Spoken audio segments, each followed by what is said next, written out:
সোফায় বসে অন্যমনস্ক হয়ে কি যেন ভাবছিল দীপ্তেশ। নীলিমার তৃতীয়বারের ডাকে সংবিৎ ফিরল দীপ্তেশের। দীপ্তেশ নীলিমার দিকে তাকাতেই নীলিমা বলে ওঠে, এই নিয়ে 3বার ডাকলাম, কি ভাবছো বলো তো?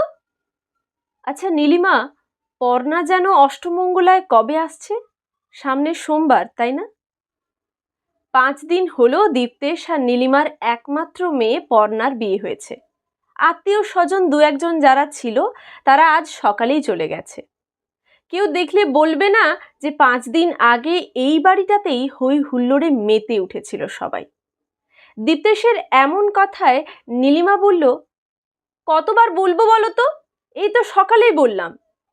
হ্যাঁ ঠিক, কেন জানি না সব ভুলে যাচ্ছি, কিছুই ভালো লাগছে না। পর্ণা যে বাড়িতে নেই এটা মানতেই পারছি না। নীলিমা দীর্ঘ নিঃশ্বাস ফেলল দীপ্তেশের কথায়, দিয়ে বলল, এটাই মেয়েদের জীবন। যে বাড়ি যে ঘর তার নিজের ছিল সেটার উপর তার আর অধিকার থাকে না, এক অলিখিত নিয়মেই। নীলিমার এমন কথা শুনে দীপ্তেশ ভ্রু কুঁচকে জোর গলায় জিজ্ঞেস করে, কি কি কি বললে নীলিমা? অধিকার থাকবে না মানে? আমার বাড়ি, সেটাও পর্ণার নিজের বাড়ি, সব সময় ওর অধিকার। কে ওকে আটকাবে শুনি? আমি বলেই দিয়েছি, যখন মন খারাপ হবে তখনই চলে আসবি। নীলিমা হাসতে থাকে, হাসতে হাসতেই বলে, ঠিকই তো, আমি তো ভুলেই গিয়েছিলাম যে এই মানুষটা কি সব ভুলভাল কথা বলছে। তারপর মনে পড়ল তুমি তো আজ পর্ণার বাবা। কথাগুলো বলতে বলতে কিছুক্ষণের জন্য থেমে গেল নীলিমা। কথার সুর পাল্টে বিষণ্ণ ভরা মুখে নীলিমা বলল, 28 বছর আগের কথা মনে আছে তোমার? সবে 2 মাস বিয়ে হয়েছে আমার। বাবার জন্য ভীষণ মন খারাপ করছিল। হঠাৎ করেই টেলিফোনটা বেজে উঠল। ফোন তুলতেই বাবার গলা। বাবা বলল, একবার আসবি মা? মনে হচ্ছে কতদিন দেখিনি। জামাইকে বল না একবার তোকে 2 দিনের জন্য দিয়ে যেতে। তোমাকে বলেছিলাম, তুমি বললে, তুমি কি এখানে জলে পড়ে আছো?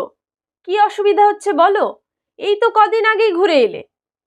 তাছাড়া মেয়েদের বিয়ের পর বাপের বাড়ির প্রতি বেশি টান রাখলে হয় না। এখন থেকে এই বাড়িটাকেই নিজের বলে ভাবতে হবে। তাছাড়া তুমি তো আর বাচ্চা মেয়ে নও। সেদিন আমি তোমাকে কিছুতেই বোঝাতে পারিনি আমার মনের ভিতরকার অবস্থাটা। তুমিও সেদিন আমার বাবার অনুভবটুকুও বুঝতে চাওনি। আর আজ বলছো তোমার এই বাড়িতে তোমার মেয়ে যখন খুশি চলে আসবে। দীপ্তেশ নীলিমার দিকে হাঁ করে তাকিয়ে আছে। চোখ দুটো ছলছল করে ওঠে দীপ্তেশের। নীলিমার হাতটা ধরে বলে, একটু বসবে আমার পাশে? মনে হচ্ছে পর্ণাকে কতদিন যেন দেখিনি।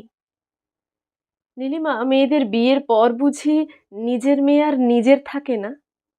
সেদিন বুঝতে পারিনি, বিশ্বাস করো, আমি আজ বুঝতে পারছি বাবাদের মনের অবস্থাটা। বাবা না হলে যে বোঝা যায় না এই কষ্ট।